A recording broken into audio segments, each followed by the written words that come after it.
oily fought guy he ran into in the 60s. I think it was Seattle.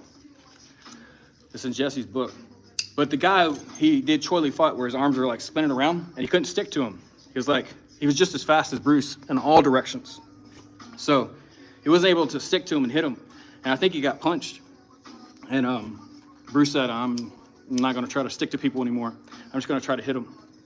So that's what kind of like started the evolution of not forcing contact, not trying to stick to him anymore.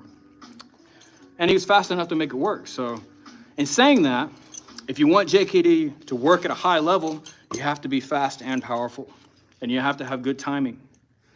Most people don't want to hear that. That's just the truth. It's not meant for hobbyists. It's not meant for, people practice a couple times a week. You have to really ingrain the reps, the weapons, and you have to train each thing like a weapon. So if you're training your lead punch, right? You can see the size of my knuckles on this hand, right? Look at the size on this hand. They're smaller. I've trained this hand to be like a main weapon, like one I'm going to use more often. So what I do is I take a piece of wood and I'll slap the back of it, the side of it, and this way, maybe 500 to 1,000 times. And I did that for like 6 months to a year. And what happens is your hand becomes hard all the way around. So wherever you hit them, it's going to hurt. It's not going to hurt you, but it's going to hurt them.